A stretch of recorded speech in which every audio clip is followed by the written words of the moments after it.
Welcome to the deep dive. We're going on a journey today into the world of human health and disease. We'll be looking at why we get sick, and how our bodies fight back, and what we can do to stay healthy. It's like a behind-the-scenes look at our own biology, and believe me, it's a lot more exciting than it sounds. Yeah. It's amazing how much our understanding of disease has changed over time. Imagine a time when people thought that illnesses were caused by, an imbalance of humors in the body. Like having too much black bile Uh, would make you grumpy and feverish. It seems so strange now. It does, doesn't it? But it shows how far we've come. Now we know that disease just means the body's not working right, and that it can be caused by a whole bunch of things working together. So what are the main things that cause this disruption? What makes us sick? Well, there are three main things that contribute to bad health. First, there are genetic disorders, which are conditions you inherit from your parents. Second, infections, which are caused by these tiny invaders we call pathogens. And third, lifestyle choices, which can really impact our health. So it's like a three-pronged attack. Our genes, microbes, and the choices we make every day. Exactly. Let's start with infections. Think about this. We're always surrounded by a huge number of organisms like bacteria, viruses, fungi, and parasites. But most of the time, we're perfectly fine. And that's because our bodies have developed awesome defense systems to keep these invaders out. Like an invisible shield protecting us from these microscopic enemies. But sometimes that shield fails. Right, it does, and that's when we get sick. Take typhoid fever, for instance. It's caused by a bacterium called Salmonella typhi, and it comes with high fever, weakness, just awful. Sounds terrible. I was reading about a case from the early 1900s involving a cook called Typhoid Mary. She spread the bacteria without knowing it through her cooking, and she didn't even have any symptoms. Wild, right? It is interesting how some people with infectious diseases spread the germs without even realizing it. It really shows how important it is to know how diseases are transmitted. It's a reminder that we're all connected and that our actions can affect other people, even on a tiny level. So how else do we come across these infectious agents? Well, consider pneumonia. It's more than just a bad cough. It fills the air sacs in your lungs with fluid, making it hard to breathe, and it can spread through something as simple as sharing drinks or utensils. Oh, so sharing isn't always caring, Uh-huh. especially when it comes to germs. And what about malaria? That one's caused by a parasite, right? You're right, a tiny protozoan called Plasmodium. What's fascinating about it is that it needs two hosts to complete its life cycle, humans and mosquitoes. A mosquito acts as a transporter, spreading it through its bites. So it's like a two-person team, a mosquito and a parasite. Yeah. That's incredible and kind of scary at the same time. It is, and unfortunately, there's one type of Plasmodium called Plasmodium falciparum that causes the most severe kind of malaria, which can be deadly. It really shows how even the smallest organisms can have a huge impact on us. Wow, so we've got all these microscopic enemies everywhere, but luckily our bodies have their own defense system. Right, our immune system. This amazing network of cells and processes always works to protect us, like a highly trained army with many lines of defense. Okay, let's break it down. What are the key players in this defense system?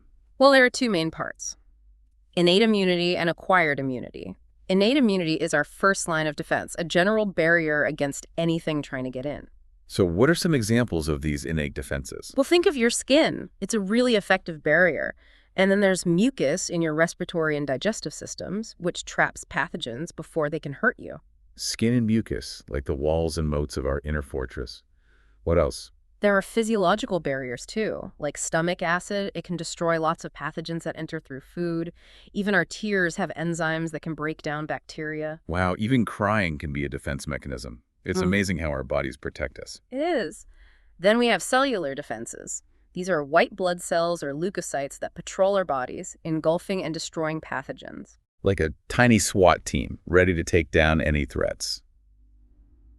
You mentioned acquired immunity. How is it different from innate immunity? Acquired immunity is more specialized. It develops over time as we encounter specific pathogens, and it involves memory, meaning the next time your body encounters that same pathogen, it knows how to fight it. So it's like our immune system keeps track of its enemies and develops its own strategy for each one. Amazing. It is. And two important players here are B lymphocytes and T lymphocytes, like a powerful duo. The B lymphocytes produce antibodies, which are like weapons, and the T lymphocytes coordinate the whole response and help the B cells. Like a well-coordinated military operation with each cell having a specific role. How does the memory thing work? Why is the second encounter with the pathogen usually less severe? Because during the first encounter, our bodies make memory B and T cells that remember that specific pathogen, and those memory cells stick around ready to attack if that same pathogen returns, so we don't get as sick the second time. It's like a special forces unit ready to go at a moment's notice. Exactly. And this principle is the basis for vaccination, one of the most important public health interventions ever. Right. It's like giving our immune system a sneak peek at the enemy's playbook. Precisely. By introducing a weaker, inactive form of a pathogen, vaccines trigger the immune response without actually causing the disease. So our bodies develop that memory and are ready to fight the real thing later. Wow, science has really used this natural process to protect us from so many diseases. And it's not just about protecting ourselves, right? There's also herd immunity. You're right. Herd immunity is so important for protecting those who can't get vaccinated. When a lot of people are immunized, it makes it much harder for the disease to spread, even to the most vulnerable. It's like a shield around the community, protecting everyone. And talking about science, I read that we can now make vaccines in yeast or bacteria. How does that even work? You're talking about recombinant DNA technology. This amazing technique lets us produce large amounts of specific antigens, those fingerprints we talked about, using microorganisms.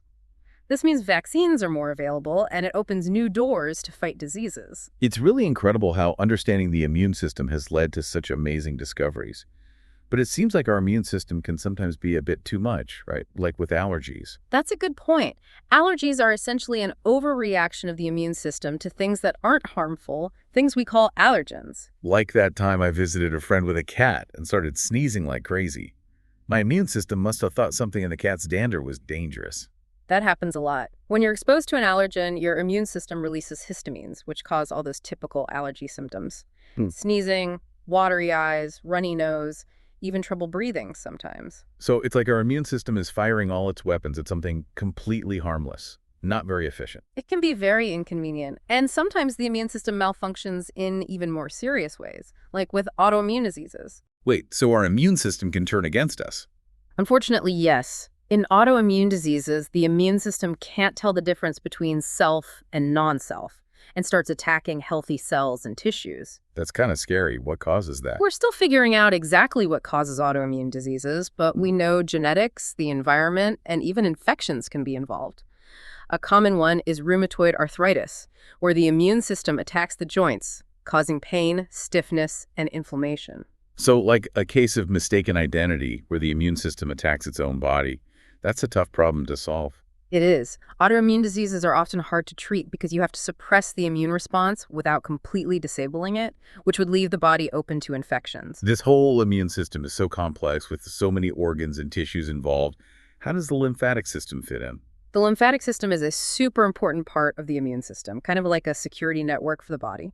It helps fight infections, cleans up waste, and maintains fluid balance. A real multitasker. Yeah. What are the key players in this lymphatic network? First, we have bone marrow, the birthplace of all blood cells, including those immune cells. Okay, bone marrow is the starting point. Then what? Then there's the thymus, like a boot camp for T lymphocytes, where they mature and learn to recognize self from non-self. So the thymus is the training ground. And the spleen, I know that's involved somehow. The spleen acts as a blood filter, trapping microorganisms and storing red blood cells. And finally, we have lymph nodes, which are strategically placed all over the body like checkpoints. Checkpoints for what? They trap antigens and activate lymphocytes, starting a specific immune response wherever it's needed. Wow, it's like a communication network for the immune system, sending reinforcements to the right place. Exactly. And all these parts work together to keep us healthy and protected. Fascinating stuff. We've covered a lot, from old theories of disease to the workings of the immune and lymphatic systems. It's amazing how much is happening inside us all the time. You're right. And unfortunately, sometimes things go wrong even with these amazing defenses. Take cancer, for instance. That's when cells go rogue and multiply out of control. Oh yes, cancer. It's a word that brings a lot of fear. What's actually happening at the cellular level when cancer develops? Basically, the normal cell regulation breaks down. Cells are usually very good at following the rules, dividing and growing in a controlled way.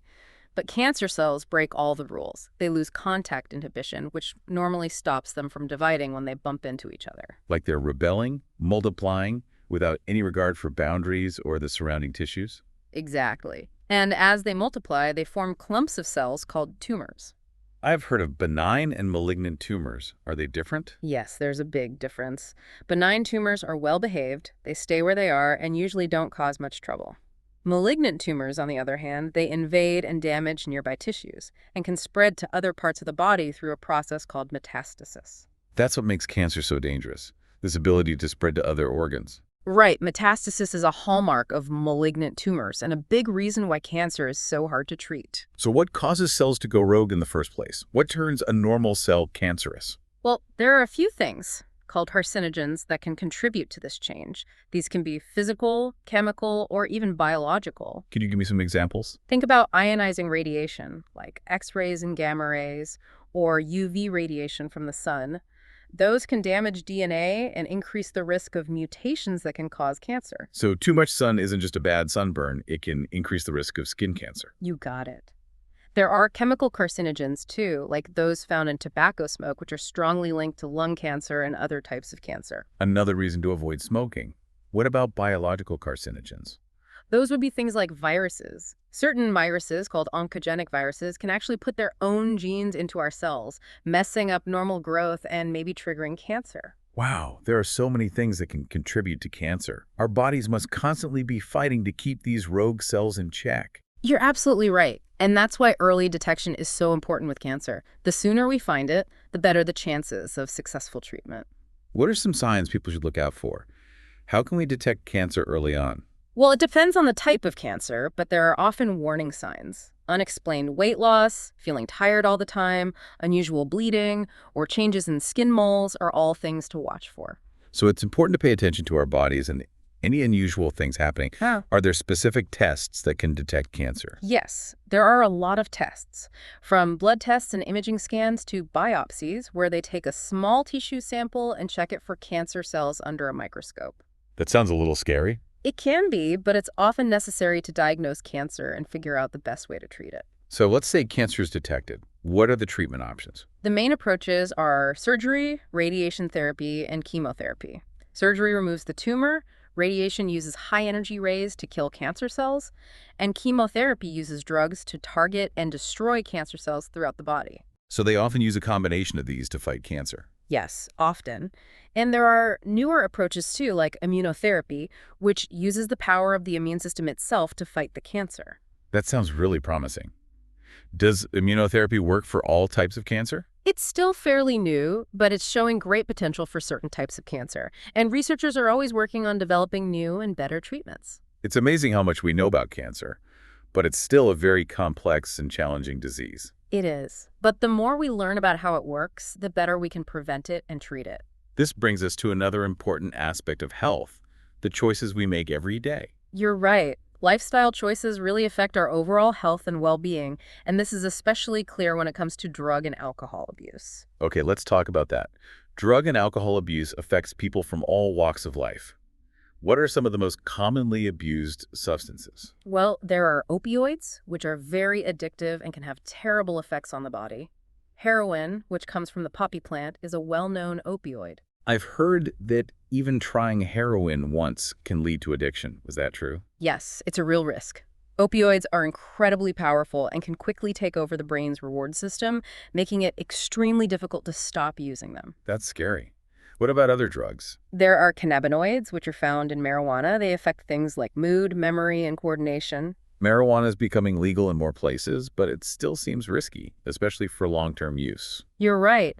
Marijuana might have some medical benefits, but it's important to be aware of the risks, especially for young people whose brains are still developing. And what about cocaine? I've heard it's a strong stimulant. Cocaine, also known as coke or crack, comes from the coca plant. It gives feelings of euphoria and energy, but it's highly addictive and can cause serious health problems, even heart attacks and strokes. Wow, so many substances are out there. But why are people drawn to them in the first place? There are many reasons. Some use drugs or alcohol to escape problems or stress. Others want the good feelings they get. Some might experiment out of curiosity or because of peer pressure. Peer pressure must be a big factor, especially for young people who want to fit in. Absolutely. Adolescence is a time of big social and emotional changes, and peer pressure can be strong. And sadly, it can lead some young people down a dangerous path. What can we do to prevent drug and alcohol abuse, especially among young people? How can we protect them? That's a tough question. Education and open communication are key. Parents, teachers, and doctors need to have honest conversations about the risks and consequences of substance abuse. And it's not just about scaring them, right? We need to understand why people turn to drugs and alcohol in the first place. Exactly. We need to create supportive environments where young people feel comfortable talking about their problems and asking for help. We need to give them the tools they need to make good choices and be resilient. Well, we've covered so much today, from the immune system to cancer and the dangers of substance abuse. Human health is such a complex thing, and it's important to stay informed and make healthy choices whenever we can.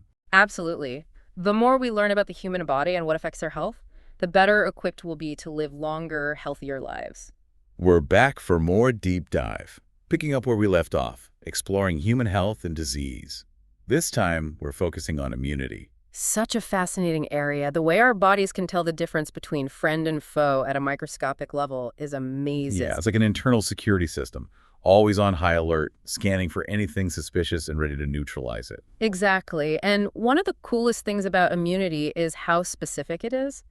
Our bodies can actually tell different threats apart and target each one individually. Oh, so it's not just a general attack everything response. It's more like a highly trained intelligence agency. Exactly. It all starts with recognizing antigens, which are like fingerprints on the surface of pathogens. So antigens are like the bad guy's ID cards, and our immune system knows who to target based on these cards. Precisely.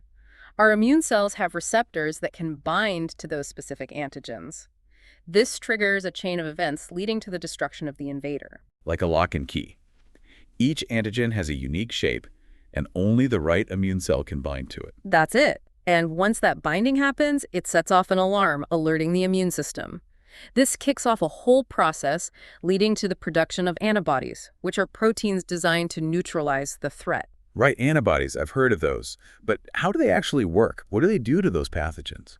Well, they've got a few tricks. For example, they can attach directly to pathogens, stopping them from getting into our cells or messing with their ability to replicate, like jamming a machine. So they can basically disable those invaders. Exactly.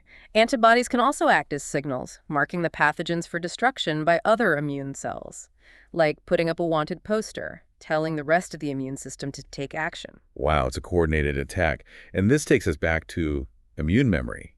How does our body remember past encounters with these pathogens? That's where memory cells come in. Once our bodies have fought off a specific pathogen, we create memory cells that can recognize it instantly if it shows up again. So it's like our immune system keeps a file on all its past enemies, ready to fight back if they dare to return. You got it. And that's why vaccines work so well. By introducing a weakened or inactive version of a pathogen, we trigger an immune response without actually causing the illness. Like a training exercise for our immune system, building up those memory cells without actually getting sick. Exactly. This way, if we ever do encounter the real deal, our immune system is ready to take it down quickly. Vaccination is such an amazing way to use our own biology to protect ourselves. But our immune system can also malfunction sometimes, right? That's true. There are things like immunodeficiency disorders, where the immune system is weaker and more vulnerable to infections. These can be inherited or acquired, and they vary in severity. Like HIV/AIDS, that's a serious immunodeficiency disorder, right? What causes that? HIV, or the human immunodeficiency virus, attacks and destroys certain immune cells, especially helper P cells. These cells are essential for coordinating the immune response, so when they're gone, our defenses are weakened. So HIV takes out the control center of the immune system. Pretty much. This makes people with HIV much more susceptible to infections that wouldn't normally be a problem for a healthy person. That's really sad. Are there treatments for HIV/AIDS? There are antiretroviral drugs that can help manage the virus and slow down its progression. These medications stop the virus from replicating, which gives the immune system a chance to recover. These treatments have really improved the lives of people with HIV, but there's no cure yet. It's so sad to think about all the lives lost to HIV/AIDS. It really highlights the need for research and public health efforts to prevent its spread and find effective treatments. I agree. It reminds us that while our immune system is amazing, it's also delicate and can be affected by a lot of different things. We need to protect and support it as much as we can. Speaking of supporting our immune system, let's broaden our perspective a bit and talk about overall health and well-being.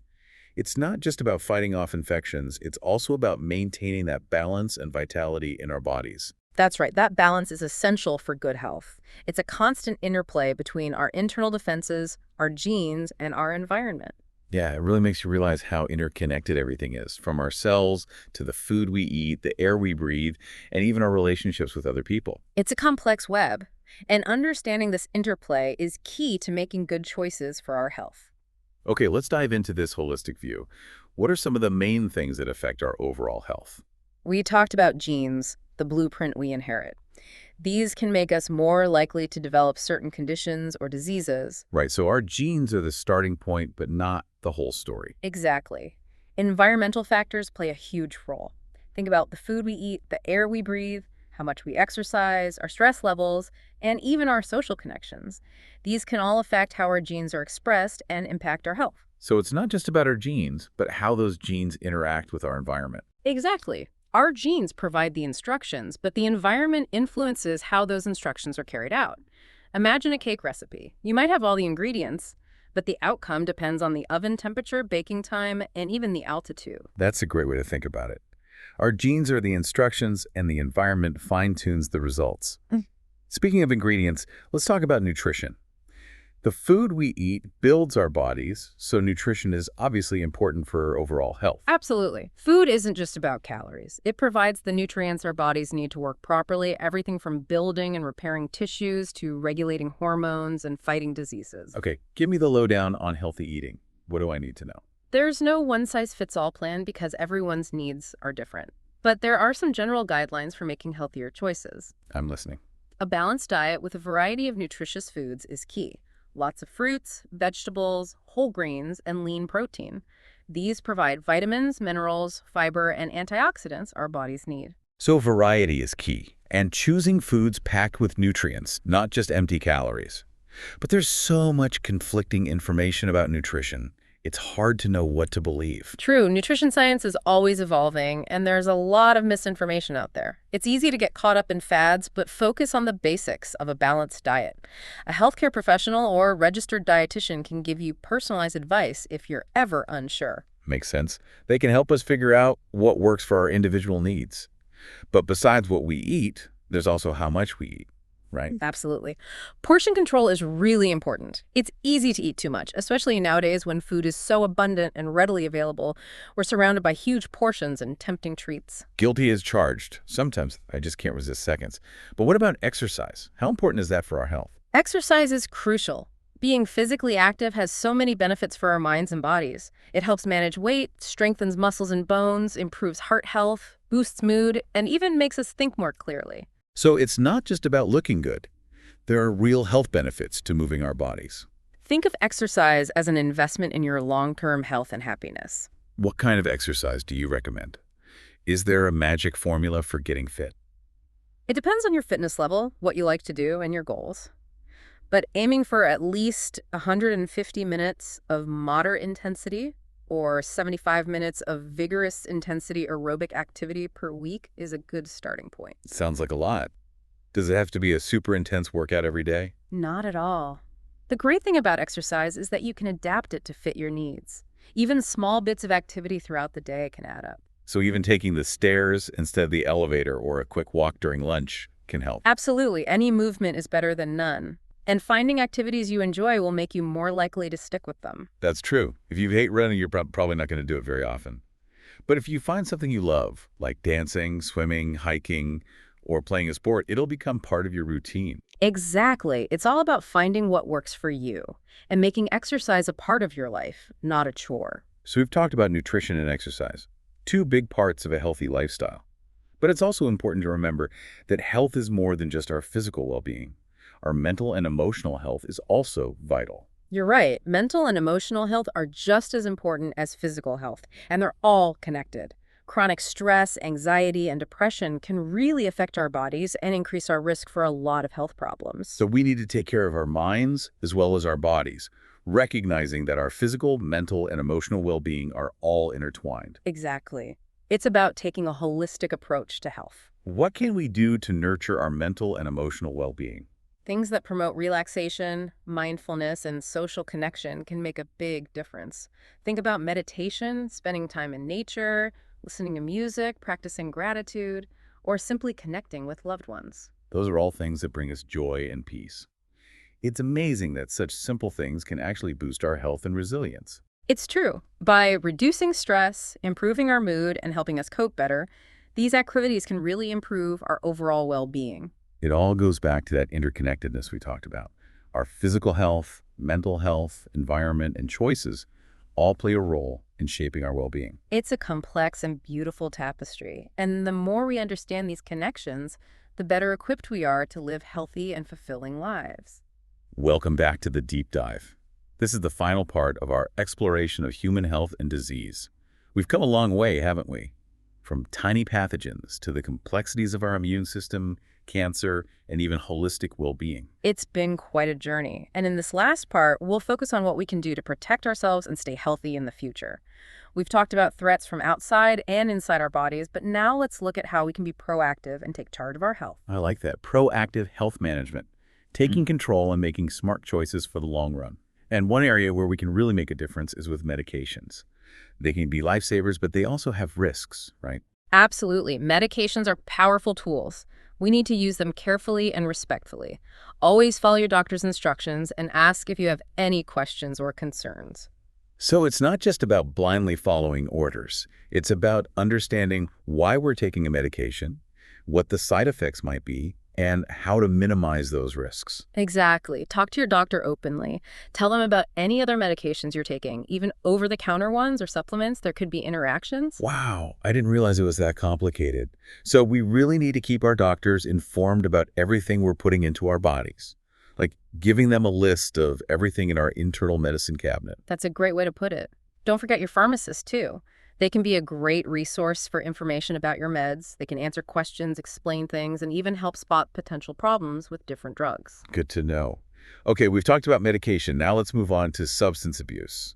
It's a huge problem with serious consequences for everyone involved. What's important to understand about addiction? Well, addiction is a complex brain disease.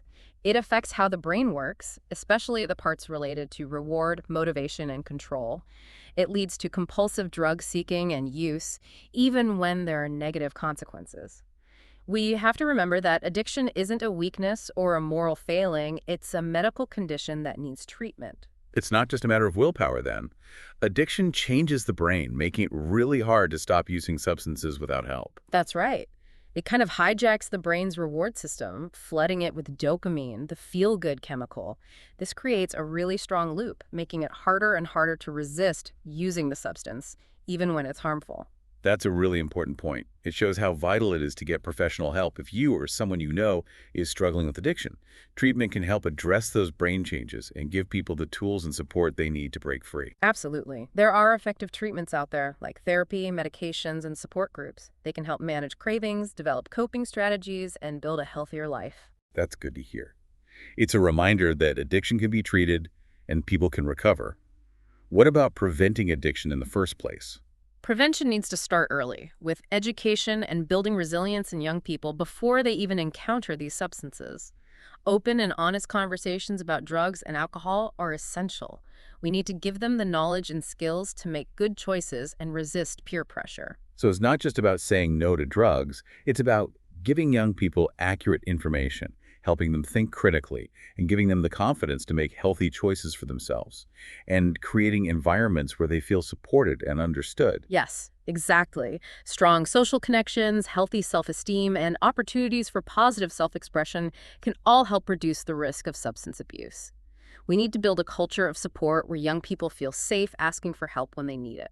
This brings us back to holistic health, thinking about the interconnectedness of everything, physical, mental, emotional, and social well-being. It's all part of the big picture. And that's what makes this exploration so fascinating. We've looked at the tiniest cells and pathogens, the immune system, and complex diseases like cancer and addiction. But ultimately, it all boils down to the choices we make and how we take care of ourselves in every aspect of life. It's been an amazing journey. I feel like I have a whole new understanding of how complex and resilient the human body is. It's been great exploring this with you. Remember, knowledge is power. By staying informed and making conscious choices, we can all live healthier and more fulfilling lives. And that wraps up our deep dive into human health and disease. Thank you for joining us. We hope you learned a lot and feel inspired to take charge of your own well-being. Until next time, stay curious, stay informed, and stay well.